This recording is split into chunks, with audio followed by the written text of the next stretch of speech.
we're joined today by Hershel Walker. He has been in the news quite a bit lately because of a brand new book that he's come out with.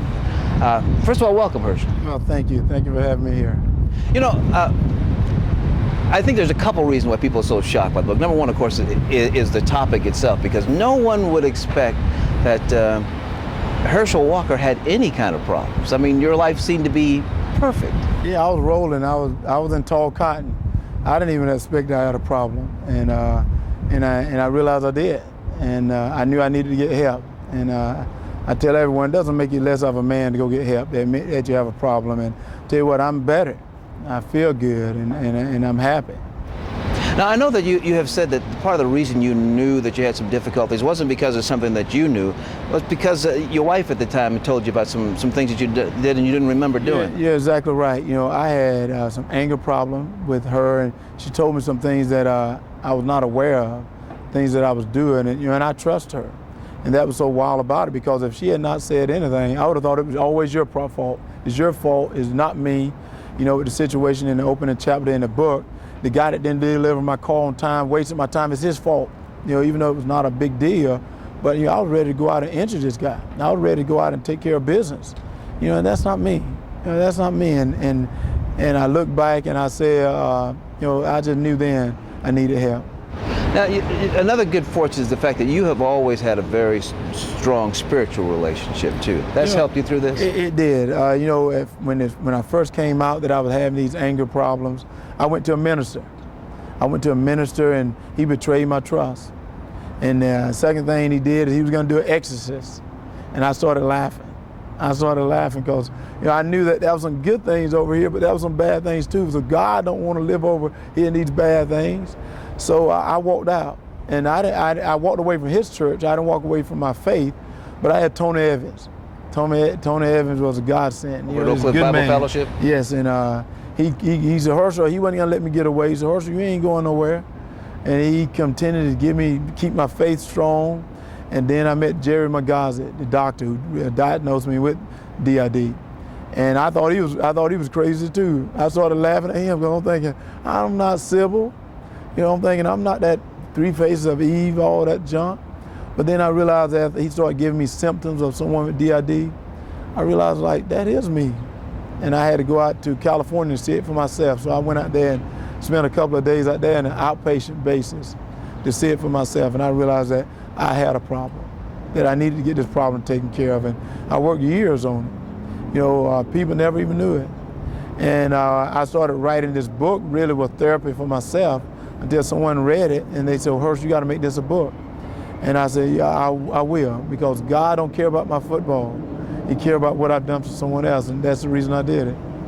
Now the interesting thing about this book too is a lot of athletes say, okay, I wrote this book. And the fact is, somebody else wrote it, they just kind of dictated it to them. That's not the case with you. No, I wrote everything.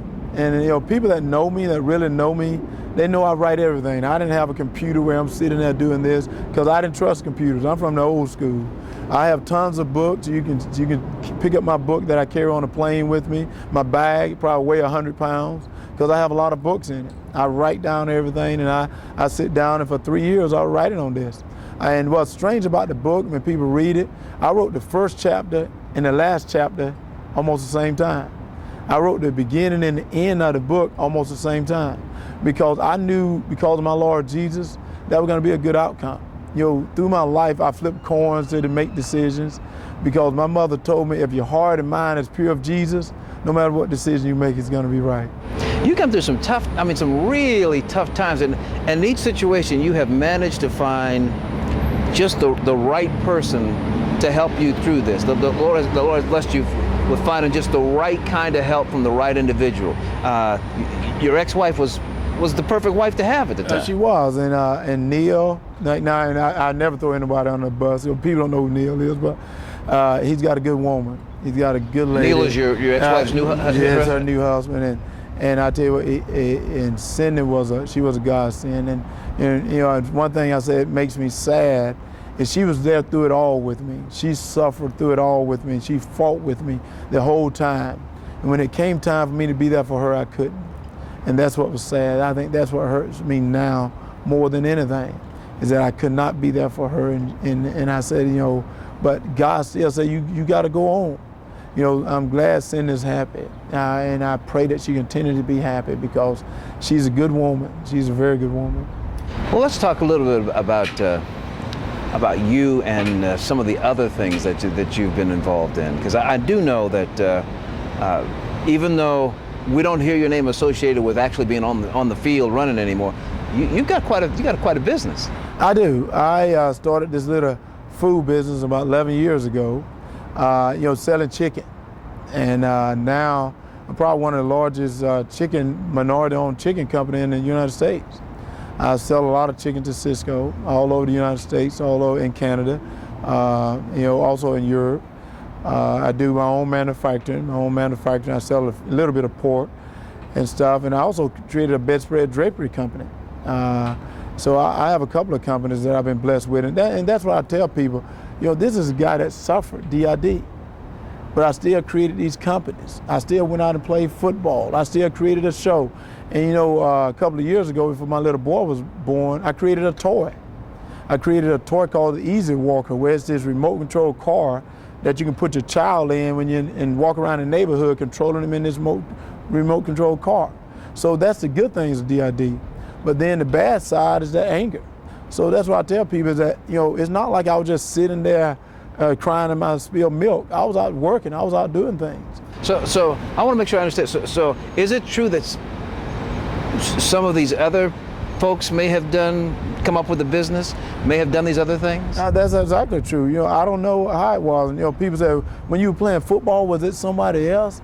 And I said, if it was, I'm happy, because that guy did some good things. But what it is now is I've incorporated this guy into me to become a whole. It's not the Hershel with pieces, it's the Hershel as a whole now. So all the people out there, they told me, Hershel, what are your football fans gonna think? They thought of you this big, tough guy. So now I'm better. So I can line it up today if I have to. I'm better than I was then.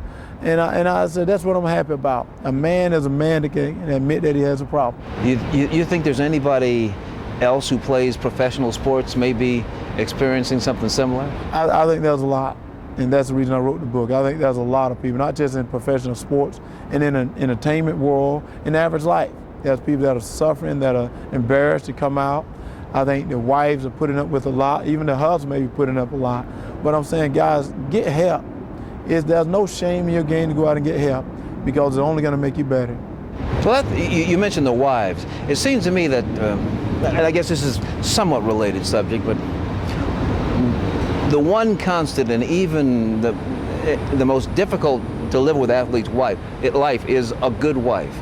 And that's something we never hear about. Well, we don't hear about it, and I think we should, because, you know, the wife is the one that's at home, that when the husband is out playing this game, everybody cheering him on, he's getting these awards and stuff, the wife is sitting over there, she's not getting anything.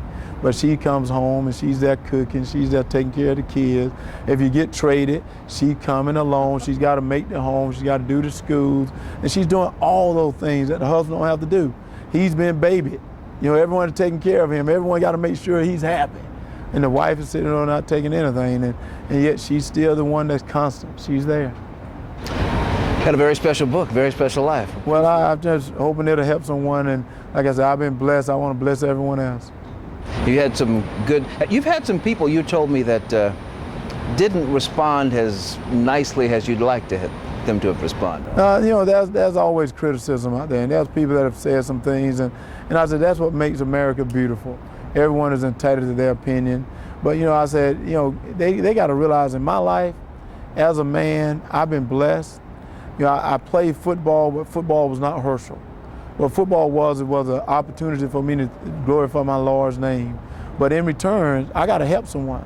So if they're going to talk about me for helping someone, more power to them. You know, that's not going to stop me. Hershel Walker, appreciate you. And thank you now.